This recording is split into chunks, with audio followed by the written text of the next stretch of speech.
right, we're gonna get started. Welcome to the Rural Texas Talk. There's our official timekeeper, so now we won't go over. Thank you for being here, Sam. But I'm really excited about this. Something that the foundation has been looking into the last few years. I've spent a lot of time in various places in Texas, towns I didn't even know existed at times, and had a lot of, actually some of the best food that I've probably ever had in some of these towns. But, you know, there's a crisis in rural Texas. If you look at it, we have 254 counties in the state. 150 plus of them are in population decline, and that's all of our rural counties. And when you look at what has kept Texas, Texas, it is the values that are held in these counties. And so I think it's incumbent upon us, something very important for us to look at, how we strengthen and revitalize these counties. And, I have a quote here from Thomas Jefferson that I wanted to read, where he said, he's much smarter than me, just a little bit smarter than me. And he said that cultivators of the earth are the most valuable citizens. They're the most vigorous, the most independent, the most virtuous, and they're tied to the country and wedded to its liberty and interest by the most lasting bands.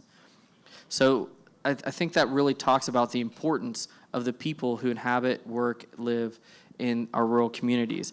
But as I said, these invaluable citizens, they are in crisis. And so as we kind of look forward, I don't know about y'all. I live in Austin, Texas. You can boo that. I pay a lot of property taxes in Austin, Texas. But I wish I didn't live in Austin, Texas. I don't think a lot of people dream of driving up and down the 35 corridor into our crowded cities, or if you're in Dallas, spending time on the toll road, or in Houston and one of the many loops there. But people do, Texans, they look for elbow room, but increasingly it's been an issue that's harder and harder a dream that's harder to achieve. And so it's important for us to look at that and think about how the legislature could be addressing some of these things so that our rural communities can be strengthened. And so with us today, we have a very distinguished panel, 3 people, all much smarter than me. And so I'll start on the very far left. It was Josh Trevino, my colleague Josh Trevino. He is sitting in for Senator Adam Hinojosa, got caught up, so he wasn't able to make it. But Josh Trevino is our Chief Transformation Officer at TPF. So if you want to know what that means, it's him and I spent a lot of time thinking about what does the next 5 to 10 years in Texas and America look like. And so when we started this, Josh and I have been working on this. We're actually working with our good friend Roy Maynard, I don't know if he's in here, on a book about rural Texas. And so that will be coming out hopefully later this year. But Josh is a native of South Texas. I don't know how many generations you go back there. It's only 11. It's only 11. Only 11. Well, as a non-native Texan, I'm very impressed. So please help me welcome Josh Trevino. All right, to his right, we have one of our newest freshman members in the Texas House, Daniel Alders. Daniel is from Tyler, Texas. And so I have this very nice bio for you here, Daniel. You're a first-term state rep for House District 6. He's a member of the DOGE Committee and the Land Resource Management Committee. So we heard the speaker talk a lot about the DOGE Committee earlier. He has high expectations of you, Daniel. So we're ready to get to work. Let's do it. He previously served as the East Texas Regional Director for Senator Ted Cruz, acting as the senator's primary liaison to business owners and community leaders across a 35-county region. And he was the executive property manager and president of Drake Management Services. He graduated from New St. Andrews College with a liberal arts degree, and him and his wife, Joanna, are proud parents of 2 daughters I've met. They're wonderful daughters. And he's also, he's also a big supporter of Texas A&M. It's another reason I like Daniel. So true. Yeah. Even though I went out of state for college, I bleed maroon. So. Yeah. You were giving me a real hard time about wearing that burnt orange jacket yesterday, so I appreciate it. But please help me welcome Representative Alders. All right, and then there's this guy, Senator Kevin Sparks, from this little town called Midland, Texas. Get your picture, Jill. Your wife, your fan club is there in the front row. And so I've known Senator Sparks for many years. He used to serve on the TPF board, and he is in his 2nd session, so no longer a freshman member of the legislature in the Texas Senate. He currently serves on the Senate Committee for Economic Development as its vice chair. And he has been a conservative businessman and community leader in Midland, Texas for a long time. His district is one of the most expansive goes all the way from Midland to the very tippy top of the Panhandle. And he is back home at the University of Texas where he graduated. So please help me welcome wonderful Senator Kevin Sparks. All right, so Josh, actually I think I'm going to start with you to frame this just a little bit. In my opening remarks, I talked a little bit about the decline in our rural communities. Can you kind of expand on that and expand on why you think that we have over 150 counties in population decline across the state? Yeah, well, thanks, Greg. There's no one answer to that question, obviously, and especially those of you from rural areas know, but it's undeniable that small town and rural life is dying across the country, but in Texas in particular, where I would argue that it matters even more than it does to the country at large. Some of it is just macro trends. You know, the proportion of Americans engaged in ag, and let's be very candid here, ag and ranching and rural life are synonymous with one another. They're not 100% overlap, but it's that Venn diagram overlaps, I'd say 90% plus. And as it has been possible to produce more with fewer people, those numbers have gone down. There's also been efficiencies of scale that accumulate, network effects that come from moving to cities, right? So Texas, even though we're obviously gigantic, 254 counties, it makes sense from an economic perspective in a lot of ways. If you grew up in Tyler, in Petronilla, towns like that, to when you hit adulthood to go to Austin, to go to Dallas, to go to Houston, something like that. Now that being said, we have a lot of institutions that have labored. I don't want to get too far ahead of you, Greg, but they work to take young people in particular out of these towns and make them unemployable anywhere but big cities. It's just a fact. I remember in 2011, my dad's hometown, Laredo, Texas, world's largest truck stop. It's a great town, actually. I like it. But you got to be from it to love it, right? But one of the things that we TPPF held an education roundtable, higher education roundtable there, and one of the complaints there, which I completely empathize with and immediately understood, was that you have these families who have been in Laredo for literally 300 years, right? Like it's an old city, older than the United States. And a lot of these families are very proud of sending their kids to Texas A&M, University of Texas, Texas State for the first time, college education, send them off, send them out of Laredo, which is like going to a foreign country when you get, past Catula. And, but then their kids come back and they are totally unemployable in the town in which they grew up. Totally unemployable because they have a degree in, you name it, English or sociology or something like that. Or they're trained for an industry that doesn't exist where they are. And the higher ed system and that apparatus is not set up to sustain that. So, I think we have an opportunity. I'll stop with this. Thank you for coming to my TED Talk, by the way. But I think we have an opportunity now, especially with decentralization of work, with information architecture, to start to set up these mechanisms that enable people to live and to work and to flourish in the places where they're from. That rootedness matters so much, and when we lose it, we eventually lose Texas. I think it's that critical, and that's why this panel and this topic is so important. So thanks for convening it. Yeah, thank you, Josh. And I think that brings up an important point. And Senator Sparks, I want to go to you with this question. The universal assumption is that our rural communities are dying because our family farms are dying and our small farms are dying. So do you think, one, that is true, and do you think that in order to save rural Texas, we have to save our small and family farms?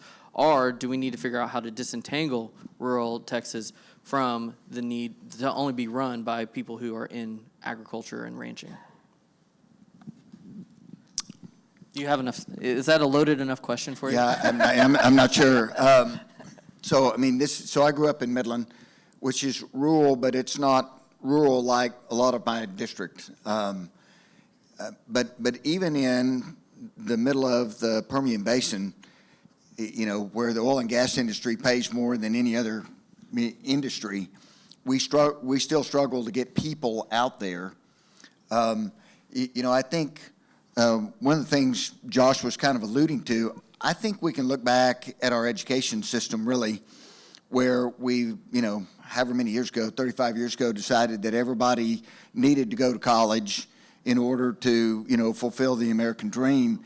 And we quit giving our young people a vision of what a really successful, fulfilling life could look like in our communities. And so, we just sent them out there with these concepts of, hey, you go, rule the world. But we didn't help them understand that, hey, where they came from, they can do really well with if they worked hard. And so I think we're suffering from some of that. And even in Midland, Texas, we lose a lot of folks. We're basically transporting them in 2 weeks at a time to take care of a lot of the jobs out in the Permian Basin, even though they pay more than any other place in the state. Yeah, I think that's a really good point, because what we see is even though these counties are in massive population decline, they also have massive workforce shortages.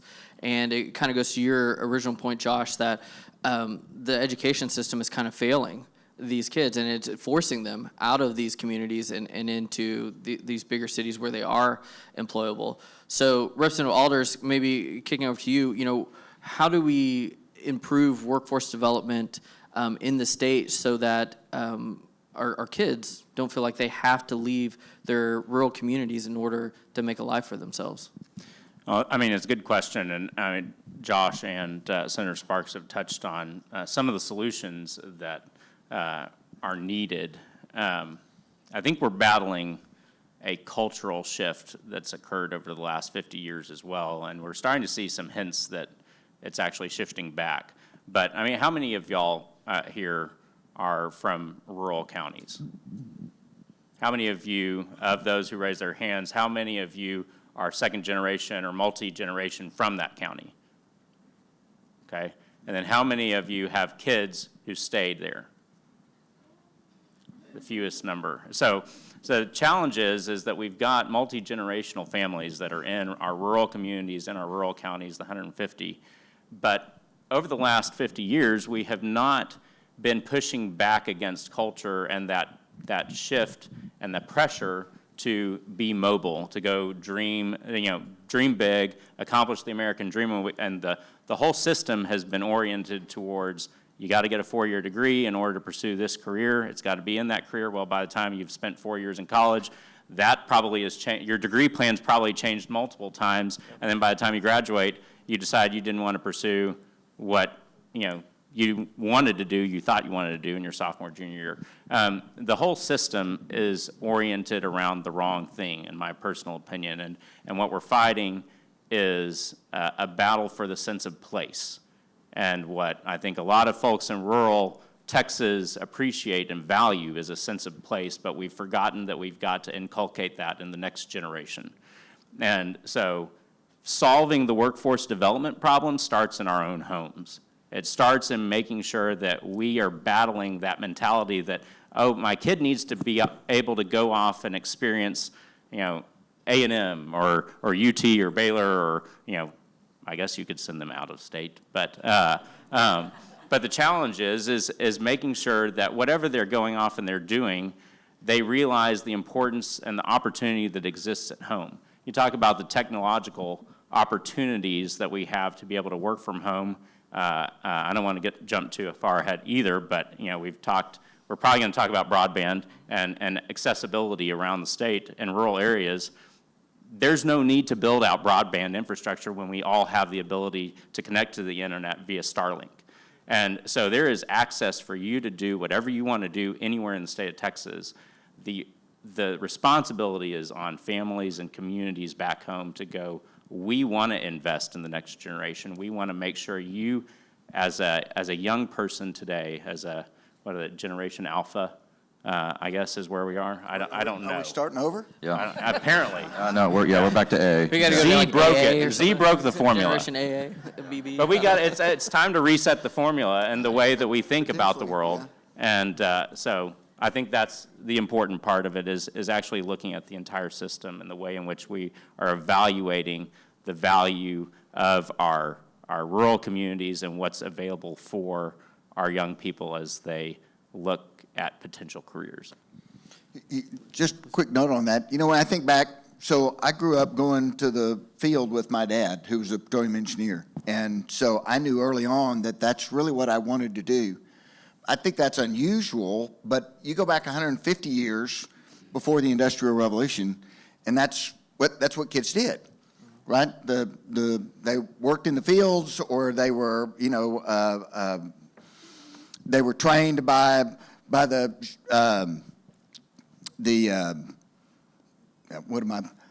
There were apprenticeships, I The mean, for one thing. apprenticeships, yeah. The guy that makes horseshoes. Blacksmith. Yeah, blacksmith, all of those types of trades, they were going to work with their dads or their grandfathers and learning those things.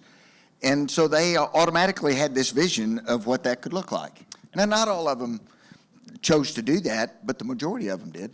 Greg, can I illuminate one of the structural issues here Yeah, please do. This is a conversation. Do you have to ask The for smartest permission? guy on the Yeah, panel, yeah, I think but- we ought to let him speak. Well, no, but you're my boss, so I don't Chairman. want to, talk over you. One thing that everybody needs to be aware of, and this has been a major factor actually in pushing, kind of the senator's point, to pushing young people into colleges. There was a Supreme Court case, it's not well known, Griggs versus Duke Power. Has anybody heard of this? Of course you have. Of course. Oh, somebody else. Okay. Well, so essentially, just in synopsis, what it ended up happening because of a theory of racial disparate impact is that companies, this still kind of happens around the margins, but it used to be fairly common to get aptitude tests for firms. And so you could actually have this aristocracy of talent in the Jeffersonian tradition in the United States. After Griggs versus Duke Power, which I think was, 1971? Is that right? 71? Thank you, audience, for that. In 1971, what happened is that because firms couldn't hire on that basis anymore, and so you couldn't take somebody out of a small town or something like that and basically just test them on your own, firms and major employers actually had to search for a substitute credentialing system, and that is when you see the spike in college attendance. That's what drove that. It was that one Supreme Court decision. It's, again, leftist policymaking has redounding effects absolutely everywhere. That is when achieving a bachelor's degree suddenly became the pathway to the middle class, because you couldn't get it any other way. And that's what firms still to this day use as a stand-in for, is this person intelligent and competent? Now, of course, 60 years later, graduating from college doesn't mean you're intelligent or competent anymore. But what that did was it took young people from small towns, to kind of return to the topic here, it took young people from small towns and it handed them over to an academia apparatus that was never meant to sustain the small town and rural life, ever. And that has been a disaster. So, as we dig through the causes of rural decline and small town decline, it's things like that we need to start really looking at. Because if it is possible to hire into the middle class, as was the previous 200 years of American tradition, then I think you have a chance to save these communities. Yeah, I think that's absolutely right. And I think a lot of people, Daniel, to your point, is they want to move back to these communities, but there's a lot of obstacles to doing that. And, we talked about the education one, but I want to talk a little bit about some things I hear, right? Especially from, I would say, moms with families, and older generation even, is access to health care and some of these other things where, I was in Paducah, Texas. Anyone know where Paducah, Texas is? Okay. Man, the back of the room really knows where it is. And I was talking to the county judge there, and I was like, what is it that you need? It was like the best meeting I ever had, because usually when I ask that question of any county judge, they said, I need to raise taxes a lot higher. They need more money. They need more money. State's getting in the way of me raising taxes. I was like, well, it sounds like the state's helping ensure that people can afford to live out here. But he said, you know what I need? I need another ambulance, because I have one, and the nearest hospital is about 80 miles away. And so if it's in use, it just takes a long time, and we have to get the helicopters out, and it's really expensive to do it. He's like, so if I could get a second ambulance out here, solve all my problems. And I was like, man, that sounds doable. I think that's like a reasonable, pragmatic thing we can talk about, right? But I think that kind of illuminates the real issue being in some of these, especially rural, very rural communities, about access to health care and doctors and things like that. How do we address that? So Senator Sparks, I'll go to you first. How do we address improving access to health care in our rural communities? Well, I think the short answer is we've got to we've got to go in and peel back the impediments for all of these different things. So like we've got a bill right now. One of the things I learned up in the Panhandle, a lot of our counties have ambulance issues. If you have a driver that's not certified to drive the ambulance, you've got a certified person in the back, and all they're doing is transporting someone to a hospital, but it may be an hour and a half ride.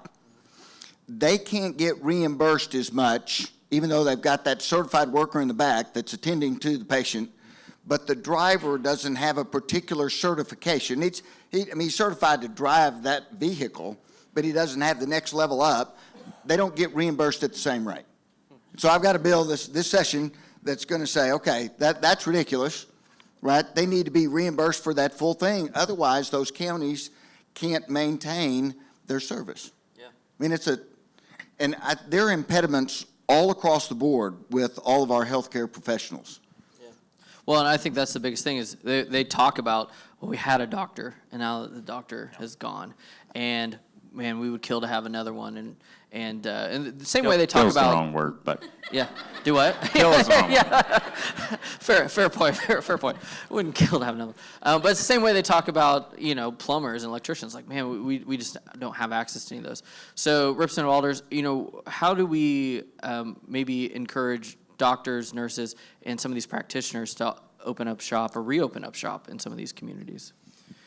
Well, I think a serious conversation about what is worth valuing in our rural communities that you might not get in the urban sprawl is a part of it. I think getting rid of the insane regulations and allowing the market to work organically is an important part of the equation. I mean, the government cannot solve all the ails, but there's telehealth, there are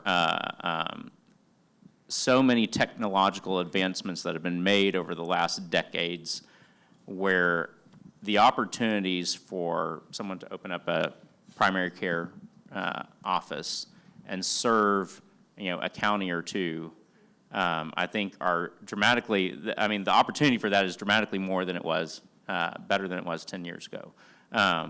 And so, but I think it's also, reminding those young families, those people who are fresh out of residency programs, that there's a lot of positives. We have, again, I go back to the cultural argument because I think it's so important, and a lot of these issues are downstream of this, but we have pushed the idea on our young people that being in the urban environment is really, you're living your best life.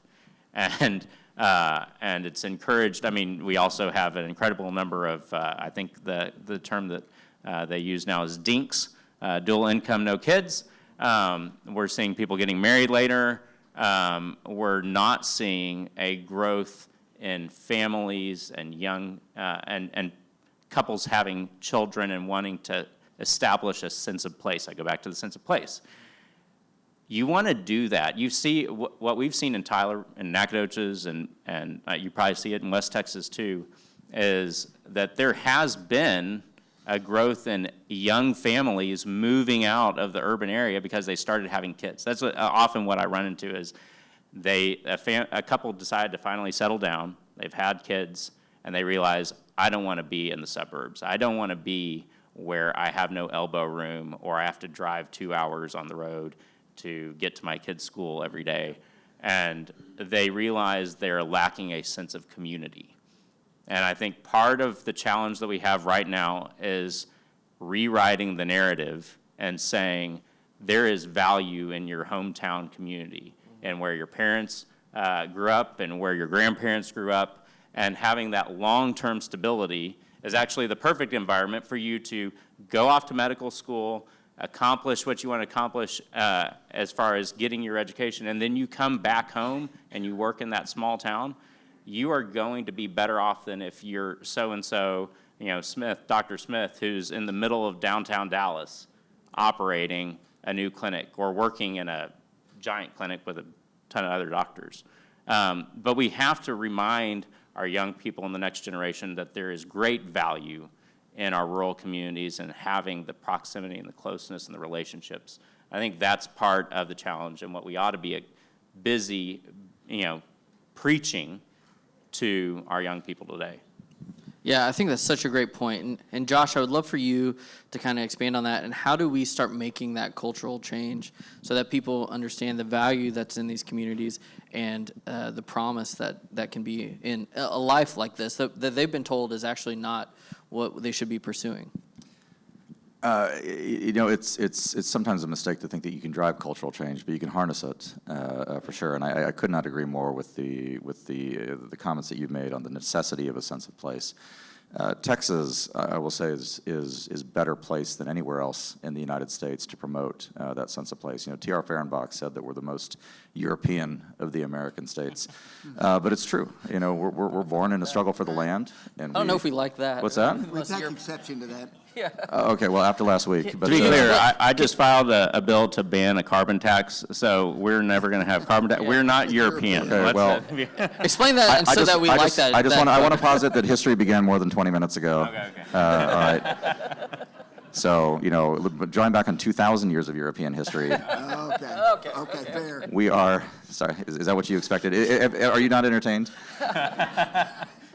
We're not talking about modern Europe. We're talking about the Europe that J.D. Vance wants. So, All right. thinking about a state where there is an investment in the land. Look, if I could veer into personal anecdote, if you drive on the north bank of the Rio Grande between San Ignacio and Laredo, very few people have, but if you have, there's a rancho called Los Corralitos that's there. Make a left when you see the rancho. Make sure that the owner's dogs are not out. But if you drive down to the riverbank, there's a blockhouse there, and that blockhouse was built in the 1750s by my ancestors, my Vidaurri ancestors. And they spent every night in that blockhouse fearing a Comanche attack for about half a century before the land was conquered. And they sank that blood and investment into the land. And as a consequence, when you go there and you walk it, you feel the sense of responsibility. You have to deserve what these people did. And so to get to your question, how do we promote that? I would submit that one major way in which we promote it, and everything that's been said here is correct, by the way, we have to reform education. We have to make healthcare available. We have to expand work opportunities. We have to save Texas ag, 100%. But the indispensable keystone to it all is a sense of who we are, and that relies upon history and heritage, and knowing that Texas means something. We are a place with a past. We are not a geographic container. We are not an expression on a map. We are a nation, just as Scotland's a nation within the United Kingdom. We are a nation within the United States. And everyone who is a newcomer here, by which I mean anybody with less than 7 generations, can participate fully in that, really. True, because that synthesis of the idea and the struggle makes us what we are. But if we don't save that, if the day comes in which we enter a small town and we see the statue of Earl Rudder in Eden, is it in Eden? I think it is. Okay, it's in Eden. Or you see the sign that says this is the hometown of General Ira Eaker. Or you see the Los Corralitos Ranch. And the moment at which you don't feel something when you see that, at the moment in which a young man or a young woman from that small town doesn't see it and says, I'm from this town, this is me, this is my values, this is my people, then we've lost forever. We cannot lose that. History to me is the keystone of all of it. Thank you, Josh. Well, I want you. Sorry, the lieutenant governor is literally calling me right now. So You want to take over for you? That's the next question. Oh man, making sure everything's okay for lunch. But I would love for you to go back into some of the infrastructure stuff. So, Senator Sparks, water is a big issue.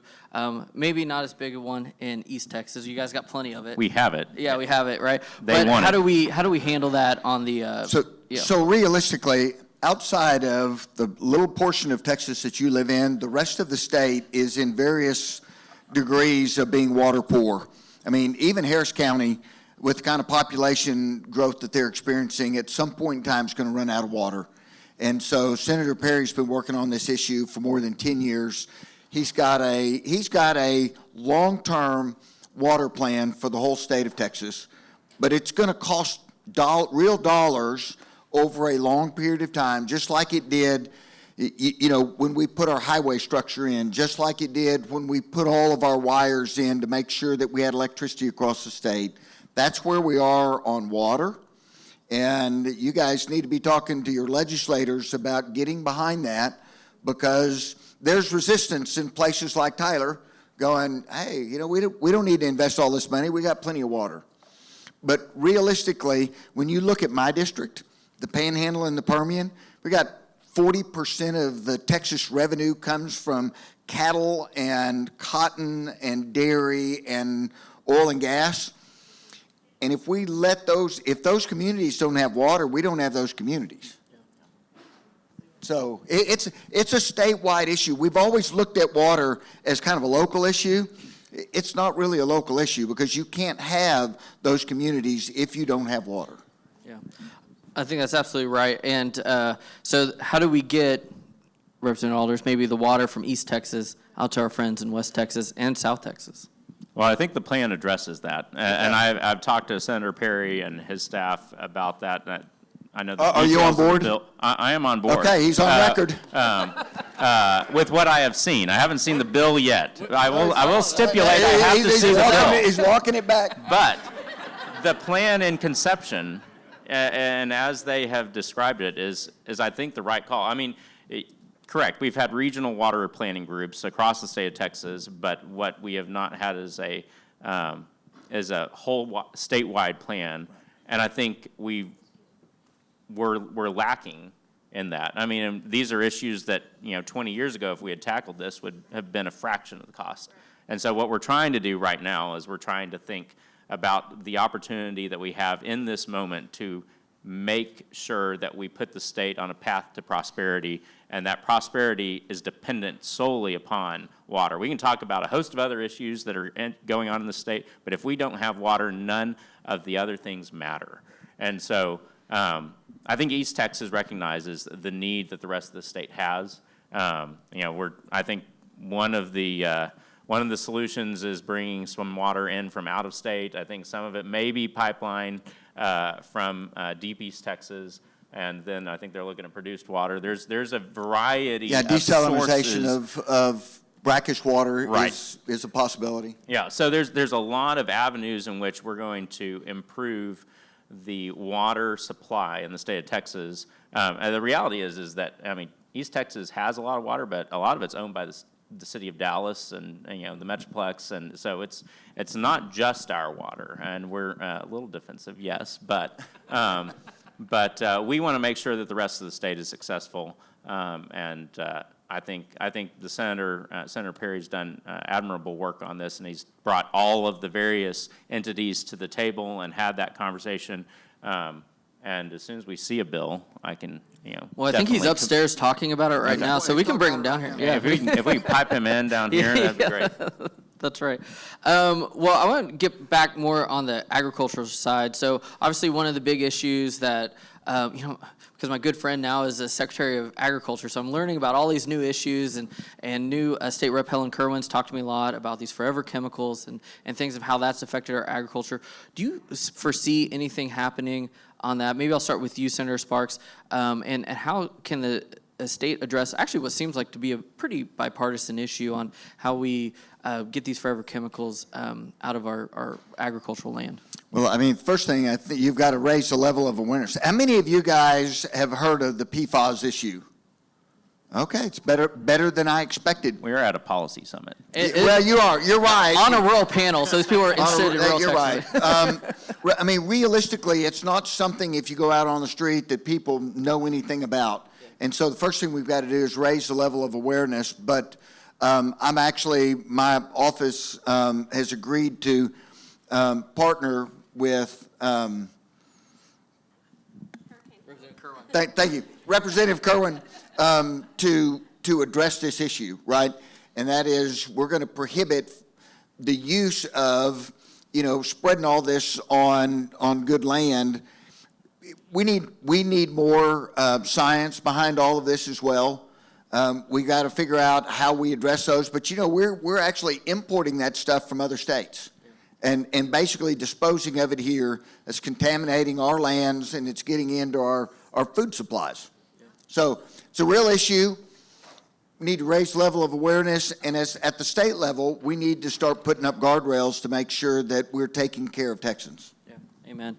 And then speaking of guardrails, another big issue we're seeing is Chinese buying up farmland. I know there's been a lot of working on that, and so maybe Representative Alders, start with you. What are some of the things that you would like to see to ensure that it's a very tricky issue, right? As a free market person, right? And someone believes in property rights, like how do you navigate this? But there are very real national security interests in all of this. But how do you navigate the ability of landowners to do with their land what they want to, maybe sell it to who they want to, but we still protect ourselves from threats from communist China. Oh, and I'm also in real estate, so it's, I mean, an issue that's very important as we look to secure our security, national security.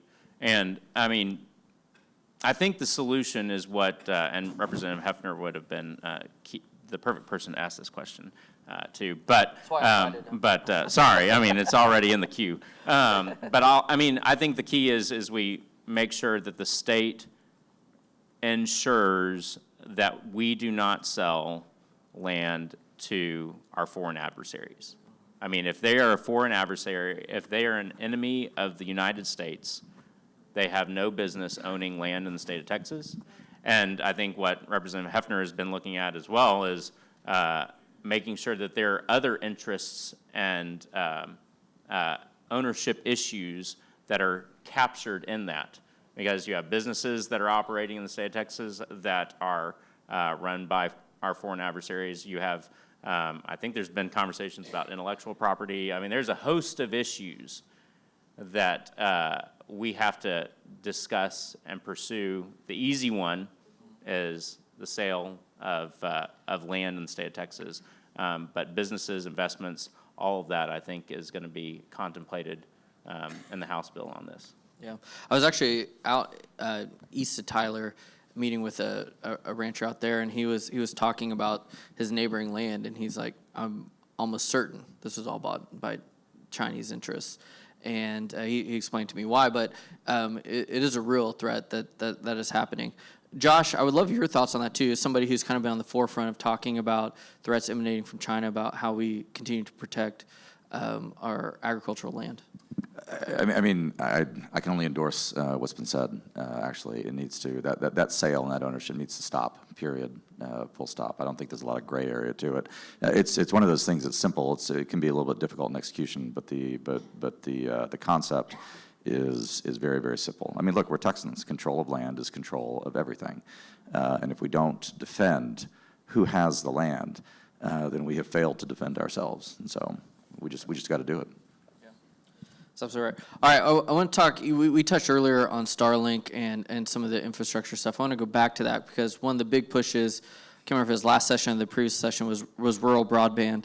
And maybe the legislature was just ahead of where Elon Musk was with a Starlink.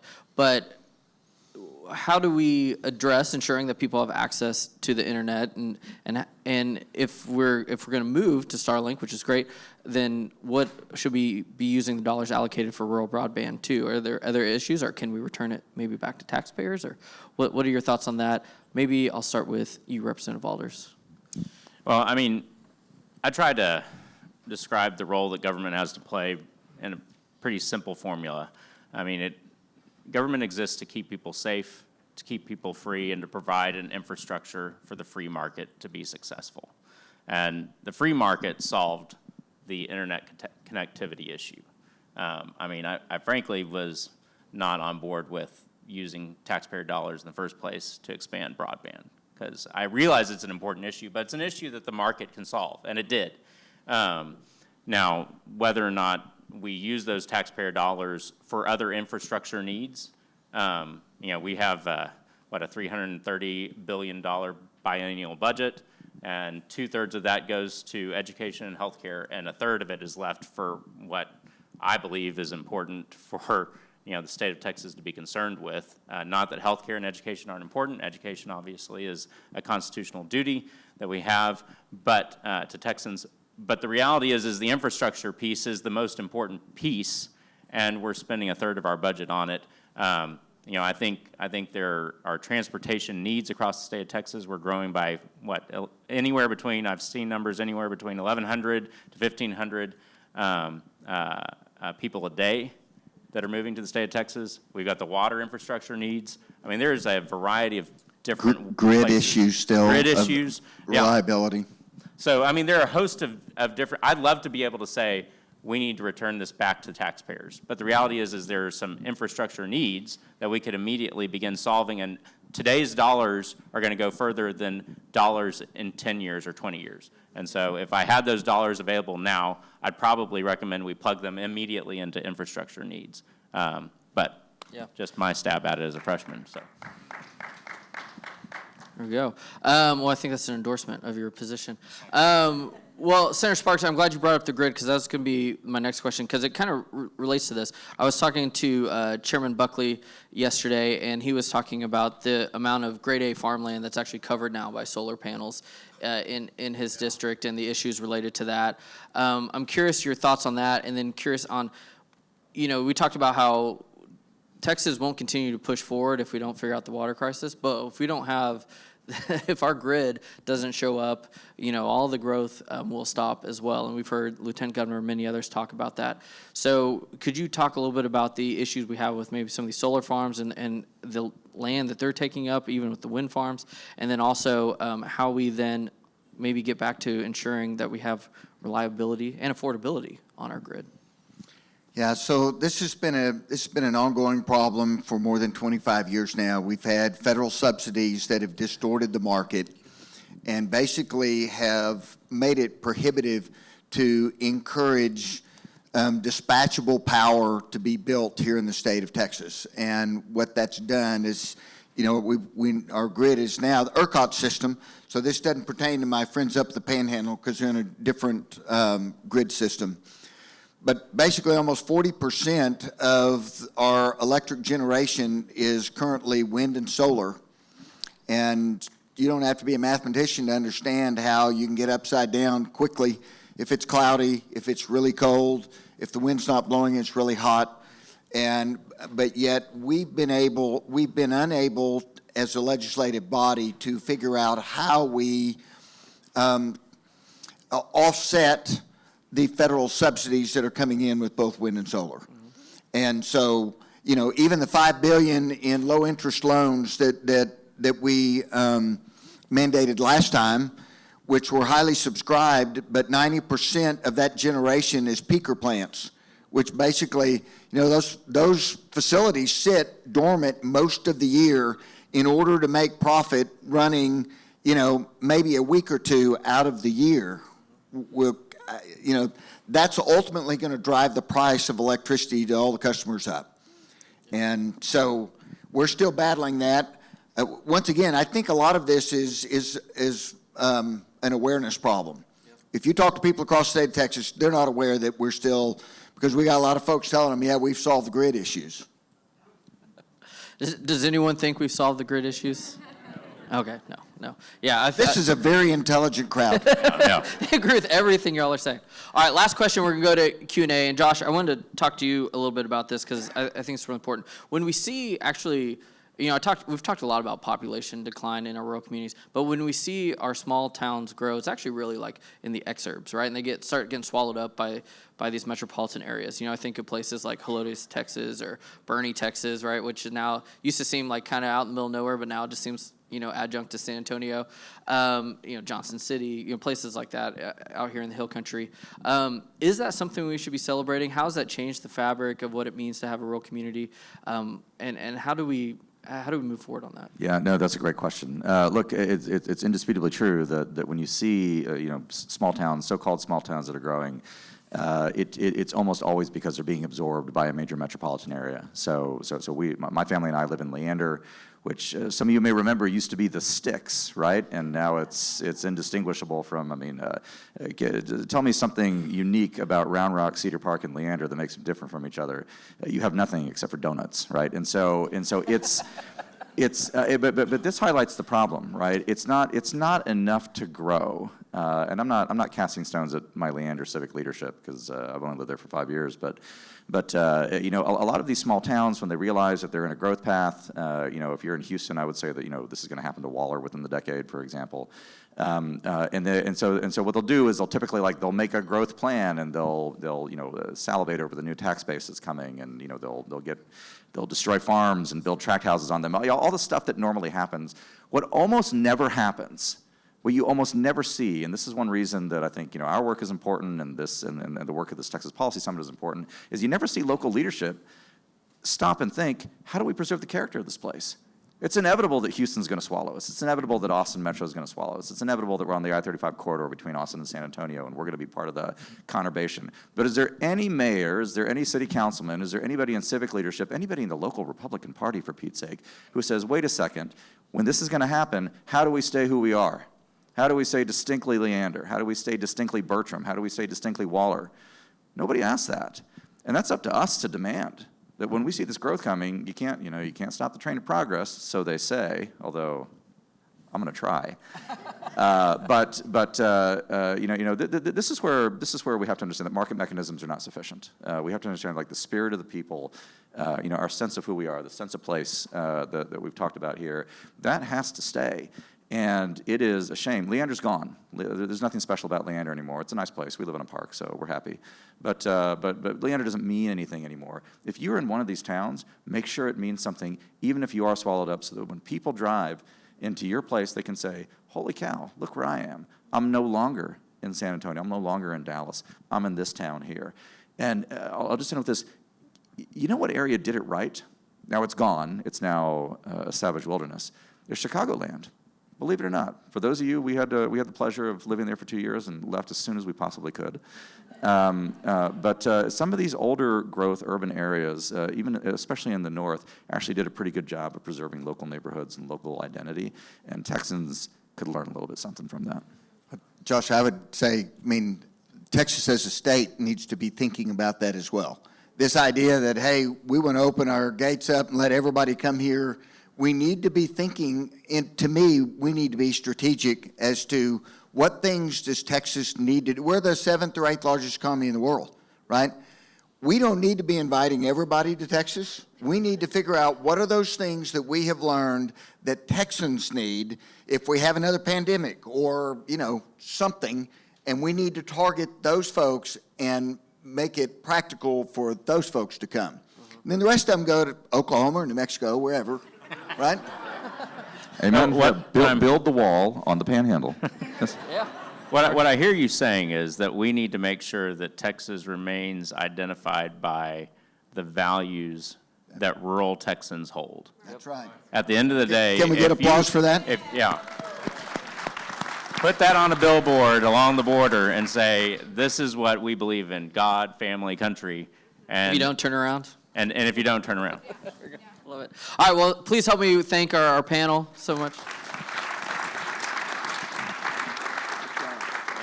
All right, so now it's time for Q&A, so we'll have time for a few questions. Just remember, actually ask a question, so at least have an inflection point at the end. So, gentleman right here in the hat, I saw you raise your hand first. Thank you. I work with grassroots across Central Texas, so Llano, Bell County, Falls, all the way over to Leon. So agree with everything that you guys are saying. So it's a question and commentary of the comments I get the most. The friction of having the ability to invest in your community is being restricted along with the subsidies that we talked about. But really, it's the cities that have home rule authority that are able to extend and influence in these areas. So like Dallas, Fort Worth, Bell County itself, and Austin, that I don't think a lot of people understand how much of an influence that has. Why should I invest in my neighbor when I'm going to have this influence that's going to come in because infrastructure, again, less government, less Austin in the countryside, but more Austin in addressing what has empowered the loss of a lot of this stuff. And I'm finding that it's the commentaries relating back to home rule that was in 2010. So your commentary on that, please. Who wants to take that? I thought he said it perfectly. I genuinely have nothing to add, but I concur that it's a serious disparity, right? And so it's something that ideally in time policy would equalize. Yeah, I agree with that. All right, right here in front. I'm gonna make you work. Sorry a little bit. Right here in the front row. Got.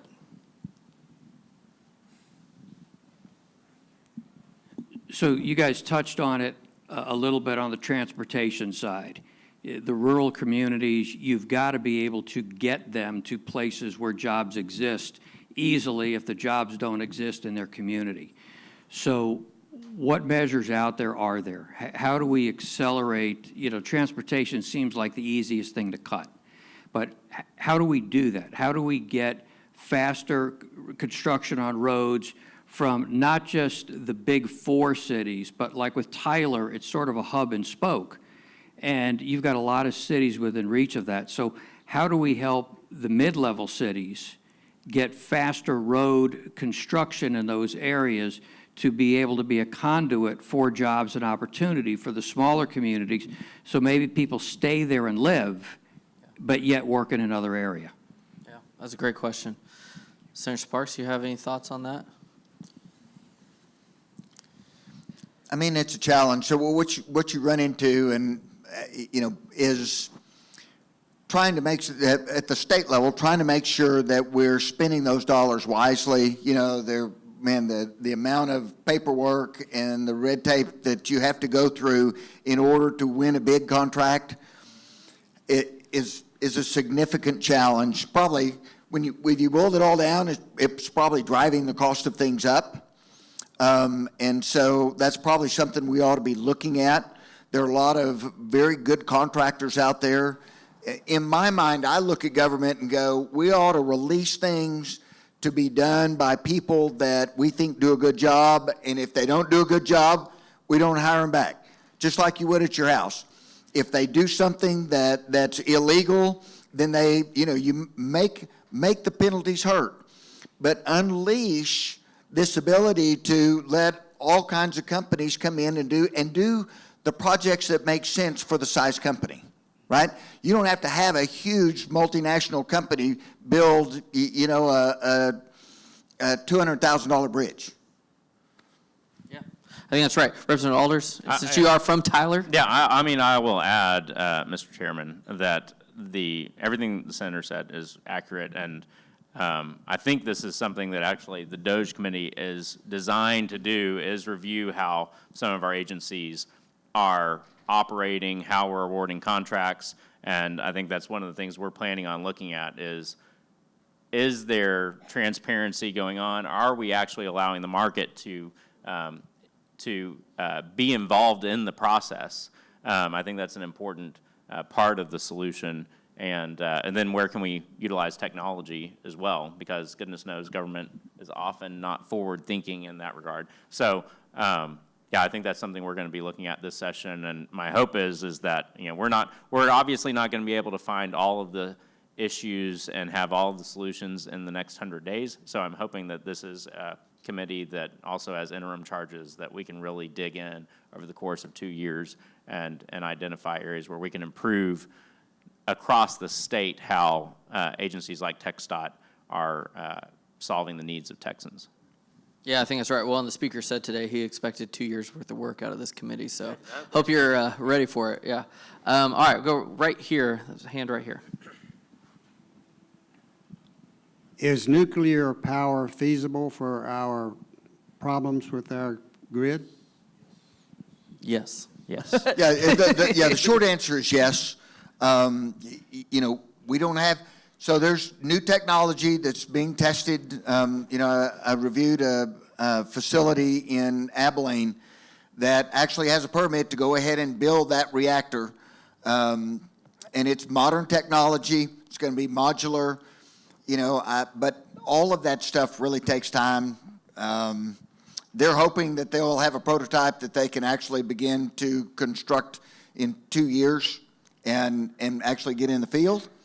That's a pretty optimistic timeline, but the short answer is yes. Yeah, it's going to depend a lot on, there's a lot of federal regulations going with that and a lot of capital issues that always go around with nuclear. Yeah, which means that, President Trump has 4 years. We're going to need to make sure that we extend with like-minded folks past that 4 years. Yep, that's exactly right. Yep. All right, maybe right here on the end.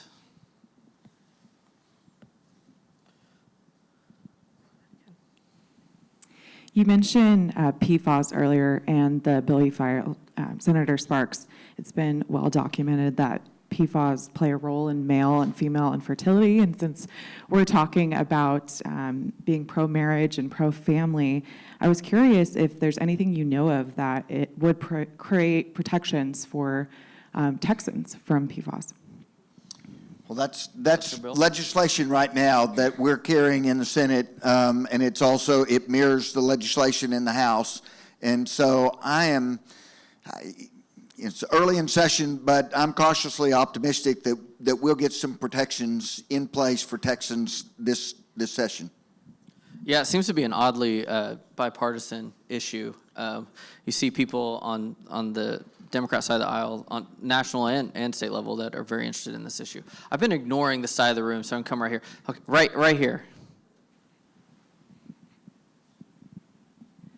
This is a quick one.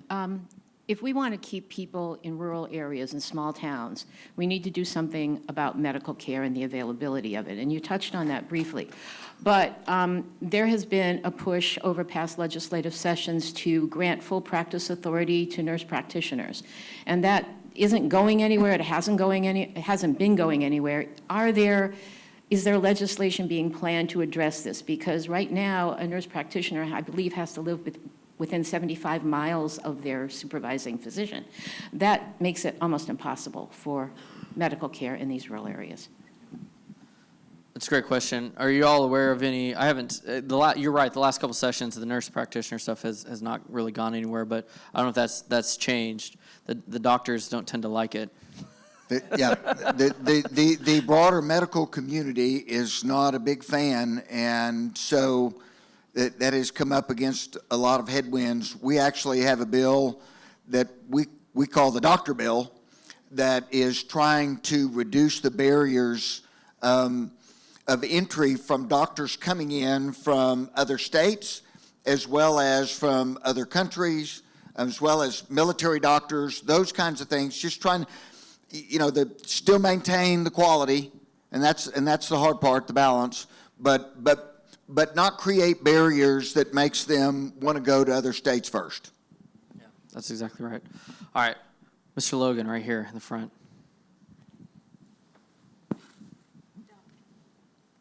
Doctor. Yeah. My question Dr. Logan, relates sorry. to what the government can do in short order while we wrestle with some of these larger cultural issues. And I'm thinking about state agencies. As we ask state employees to come back to the office, it would be great if those offices weren't in Austin, if family agencies were out where people still understood what a family was, if agriculture was still out where we farm.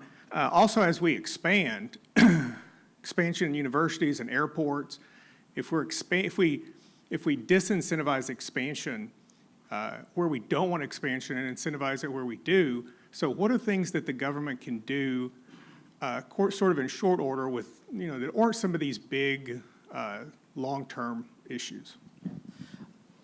Go I think you said it perfectly, I think part of what the government can do is incentivize that, is review where we have, there's offices that are located around the state, but I think there could be more that we look at as far as, how many people can we move out of downtown Austin and spread the love across rural Texas.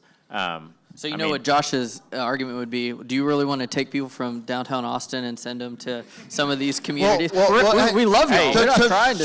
It's mission work for y'all back in rural Texas. It's, if we bring them to you, you can serve them in your community. We want to doge it first and then expand it. Haven't we suffered enough? The distinction would be their job would be available to them there. I think the expectation is a lot of those folks would choose not to do that, and we could replace those folks with folks that really understand whatever industry that we're talking about. Yeah, and who want to come home. Yes. I just want to say for the record that a mass influx of government jobs plays very differently in South Texas versus the rest of the state. There's a lot of nuance there about where it goes. To be clear, we're not talking about adding government jobs. Yeah. We're talking about relocating. I think Josh's word of the patronage for the system being alive and well in South Texas. I do think Senator Middleton has a bill to encourage that. Yep. All right, great. Yes, right back here. John. So this whole conversation's been about a lot of really good stuff, but what about the water? The little town that we live next to, their wells are on meters, and the meters were set up to cut water at the 2015 level. We have an influx of people because we want the town to grow, and the town has to grow because if the town doesn't grow, we don't have money to replace the old sewers, fix up the old sewer plant, and get surface water in, which is $1 million a mile. So we're kind of in a bind. We're stuck. And so the roads go to pieces because TxDOT won't come in and fix the road, which goes over some historic listed bricks that are over a sewer pipe that broke a long time ago because we don't have enough money to fix it. Got any good ideas? Yeah, so Senator Perry's plan actually, and we put some money in the budget last time to help with replacing old pipes. And that has actually been accessed in the last 2 years. I know Odessa specifically has been able to access dollars for that. There's more money planned to go into a budget category for those types of things. The broader plan for Texas would be infrastructure of pipes so that we have the ability to move water around the state where needed at the time. And then also the third component to that would be the new sources of water for municipalities in hopes that we create a supply for municipalities and we can save our groundwater for those agricultural needs. Yeah. In short. Well, and Josh, I would love, it's a kind of related, but obviously in South Texas, some of the issue is Mexico doesn't live up to its treaties on water. Yeah. Can you talk a little bit about that, inform people of what's happening there and maybe what the Trump administration in particular is doing? Yeah, South Texas doesn't have any water problems that can't be solved by an annexation of northern Mexico. But it's absolutely true. Greater South Texas. Greater South Texas. Yeah, right. Yeah. Texas y Coahuila, to go back to the oldies. Mexico and the United States have a 1944 water treaty, and Mexico has failed to live up to it for years. It's, they're to the extent that they have an excuse, we should regard all this as fabrication, basically, is that agriculture in Coahuila just requires too much water. They can't deliver their water quota to the United States. Our answer should be, we don't care. Because we don't. Properly the object is not in Coahuila? Yeah. Fentanyl. Yes. Yeah. They don't deliver it. Unfortunately, and I'm hopeful that this will change under Trump too. I mean, the Biden regime had no interest in pressing the Mexicans to do right by water delivery from the Rio Grande Basin. But they've killed a little sugarcane industry we had in South Texas. They're seriously hurting the citrus industry in the Rio Grande Valley. There's a whole, up at the Quemada Valley and things like that. There's a whole series of consequences that have accrued to Texas ag as a consequence of the Mexican failure to deliver the water that they're obligated by treaty to deliver to us. And frankly, again, say this is native South Texan, I'm at the verge of saying we should go take it. So there you go. I want to add one other thing, though, that was mentioned is the logistics and making sure that the agencies are working together to deal with the challenges. I mean, you got historic brick and that kind of thing. I mean, that's what we need to be making sure is if the dollars are appropriated and they're available to handle issues that we've got in replacing pipelines, what we need to make sure is one agency is not sticking their foot in it and hindering the work that needs to be done at the local level. So, make sure that your legislators are aware if there's an area where we can step in and say, hey, this is not what that was intended. You're not allowed to do that, so that we can update the infrastructure. Certainly let us know. Awesome. All right, I think we have time for maybe one, maybe two questions. We'll depend. All right, Ambassador George back there in the back. Had to embarrass you, Ken. I told you not to do that. I'm not trying to be rude, trust me. With all due respect, you're not trying to be rude? Yeah, with all due respect. But frankly, I've found most of this conversation today being Pollyannish and nostalgic. This country, this economy, this state is not what it was in 1960. It's not what it was in 1948 when we moved here. So you have to, which I would like you to address, break down what it is in rural Texas that you really need to encourage people to stay. And I'm going to make one other observation, real quick observation. When I went to Midland High School, when I was a Midland Bulldog and a San Jacinto, we had DEI, distributive education. Kids could go out and work, and we were taught you didn't have to go to college. There was the whole imagery. A lot of the students were wearing FFA jackets. People were going to 4-H and taking their cows. Small farming today is a love of a lifestyle.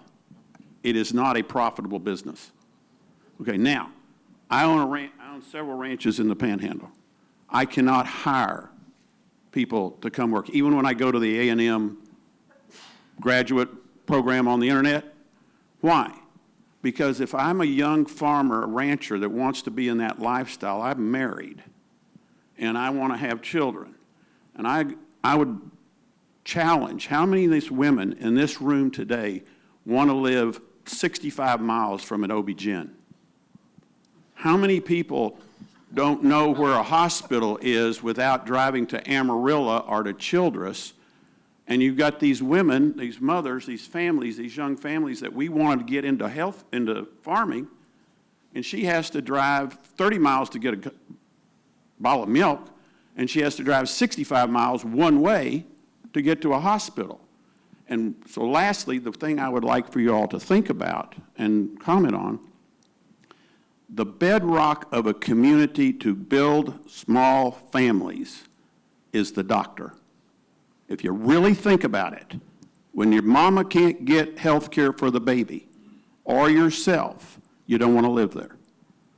We need to do something to subsidize the rural doctors, because the way health care is run, remember, I had 37 hospitals. The way health care is run today, it's a business. You have to have, the doctor has to have a certain number of visits a day, and then they have to fill out all that paperwork for the federal government to get reimbursed. So they got to have 2 employees. And if you don't have 500 babies born in that hospital, you can't afford to put in a nursery. It's a numbers business. If we could work with the legislature, and I'd like for you to comment on it, how to support rural health care that would encourage young families to stay on the farm. Medical enterprise zones. You want to start on that? Or? Well, I mean, I can take a stab at it. I think, and this is not meant to be rude either, but I'm going to argue the bedrock of a community is the doctor, and say the bedrock of a community is the church, and the value that we put in our neighbor and the willingness that a neighbor has to be a neighbor, we have lost that.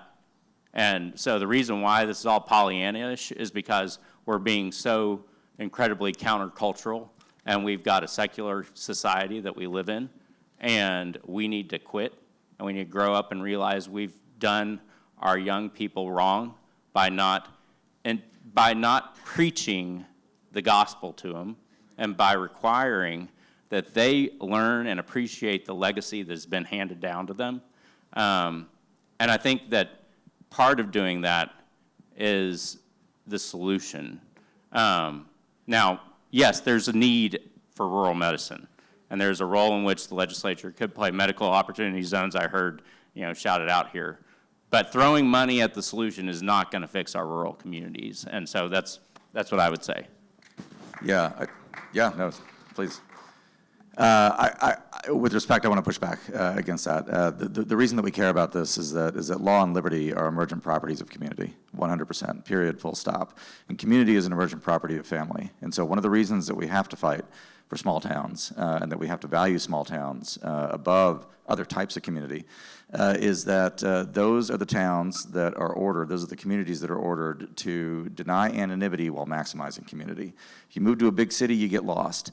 If you are isolated and atomized, you get lost. But it is the small town where you have the network, and and there's a lot of neurological and social science behind it, but the military is structured around the company, which is about 100 people, give or take, specifically because that is the number of individuals with whom you can have constant, meaningful day-to-day relationships. All right, and then it gets smaller. You get the platoon and the team and the family is the family and so on. But that's something that we have to fight to preserve. If we don't fight to preserve it, then we lose our civics. Then we're no longer a society that is free.